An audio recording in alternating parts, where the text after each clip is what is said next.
how fulfilled you were, because we're going to be going around the theme of fulfillment throughout the conversation, what is remaining in this conversation. Yeah. It might sound a little bit funny, but anyway, I'm going to ask you, how fulfilling was the job for you when you were still working as a lawyer before you started your business? Tell me about that. Yeah, another great question. It was very, very fulfilling.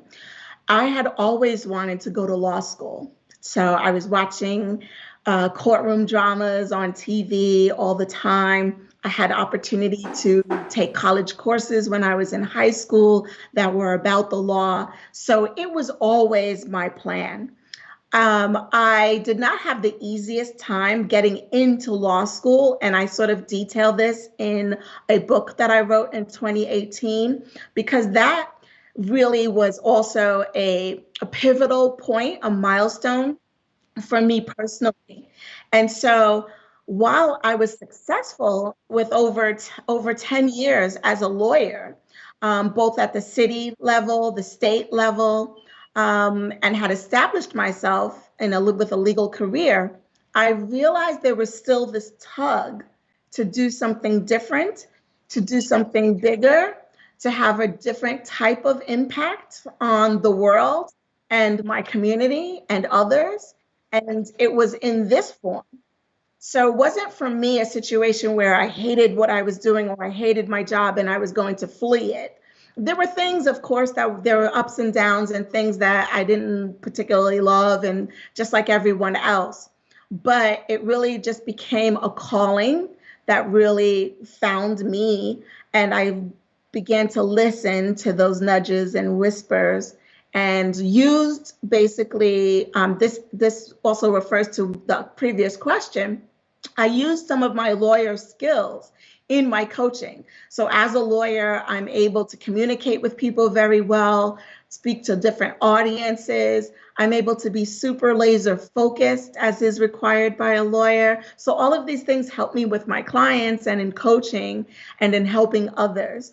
So it really was that was instrumental for me. Thank you so much for that. Yeah. Thank you so much. All right, now you are in coaching business. You are a coach. Yes. So tell me, what is your coaching around? So a lot of it can be men and women, but particularly women who come to me with multiple challenges. And these challenges if they have had for quite some time usually. So it can be that they're in the middle of a job search and they aren't getting some traction. Either they're not landing interviews, they're not sure they're applying to the right jobs, they are getting stuck, and maybe they are landing interviews but not getting the job offer. So things are challenges around the job search. Then there's also those who come to me with wanting to do something different. So like myself, they're hearing the nudges, their intuition is saying that they are to be doing something bigger, better, more impact, have more contribution, feel more value. And it's not where they currently work. It might be in a similar job, but for a different employer, or they want to be doing something completely different. So, for example, the lawyer who's unhappy with practicing law that wants to do something completely different, that might be a career transition to something new. And also, there are people who enjoy their job, who really love their job, but they're not getting traction. Maybe it's a promotion, a raise. They don't have the presence, the executive presence that they want, or perhaps they're not getting that recognition that they want, things like that, where I help them right where they're at the same employer to basically level up and go after the advancement that they've been seeking. All right, now for people who are trying to understand what is even the meaning of career fulfillment, how do you describe it to them, since this is sort of the central piece of what you do? Yeah, it's really going to differ for everyone, right? So overall, I will say that when it comes to career fulfillment, and I know for myself, there was this realization, this feeling of this is it for me. This is what I want to be doing. This is what I enjoy doing. It's work that fulfills me, that satisfies me, that is of great reward, that has impact on others. And so I always tell people when you're thinking about fulfillment, first to identify what that looks like for you. Right? What does fulfillment look like for you? Because that could be how it looks for me, could be different for you, could be different for someone else. So, but you'll know this feeling, and it's a feeling of not wanting to escape. It's a feeling of success and how you define success for yourself.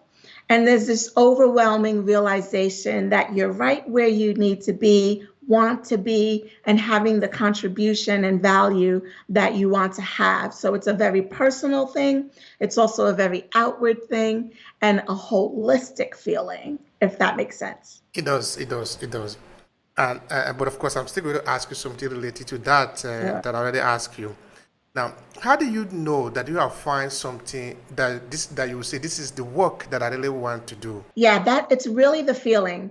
So most times when people come to me that are not feeling fulfilled, and I ask them, well, what does that look like for you? Tell me, share with me what's going on and where you're currently at in terms of the particular challenge that they came to me with. A lot of times I will hear that it's work that is that they don't enjoy doing. They actually don't like the type of work that they do from day to day, which we know is not a good feeling. Perhaps they are in an environment that is not challenging or that helps them thrive. They feel stuck. And when you're feeling fulfilled in your work, you don't feel stuck. You feel like you're challenged. You feel like you're thriving. You feel like you're having an impact on other people, that you're feeling valued. When someone's not feeling fulfilled and they come to me, they're feeling like their voice is not being heard, that they've lost some power, particularly have lost some confidence. And when you're feeling fulfilled, you feel confident. You feel like you are learning and that there's more for you to learn and that you can share your gifts, your skills, your talents, your knowledge, all of these things with others. When you're unfulfilled, you don't have motivation to do those things. You don't look forward. I call it the Sunday scaries. You don't look forward to that Monday morning when you're about to Sound start. scary. The Sunday scaries, it'll set in, in the evening, Sunday evening, and if you're starting to say to yourself, "Oh man, I really don't want to go to work tomorrow," or "Oh man, what is my boss gonna drag me about this week?" Those kinds of feelings are symptoms that you are lacking fulfillment in your job. Thank you so much. Those that are listening to us, yes, pay attention to those things. If you are Yes, scared on Sunday because it's going to be Monday, anyway, not you a know what to good do not about a good place to be. that. All right. Now, um, this feeling that some people have, say people that are in the workplaces, which of course you are now assisting, when you look at the age and demography, are there some differences depending on maybe where somebody might be coming from? Yes, so it depends on what you refer to. So, for example, when it comes to job searches, men will apply for a job even if they just have 60% of the criteria or feel like they are 60% of a match for the job. Whereas women in particular will look at a job and they will only want to apply if they are a 100% match for a job. So you can see how that could be limiting for women. And in fact, no one is a 100% match for any role. So there are particular things like salary negotiation, for example, where men on a whole have an easier time of asking for what they want, salary wise, compensation wise, package wise, and they don't care. They will just ask, and if you don't give it, they will move on to the next. Women have a tougher time as a whole, not everyone, being a self advocate or asking for what they want and deserve, or kind of feeling this gratefulness to be offered a job and not wanting and just wanting to settle for whatever's presented to them.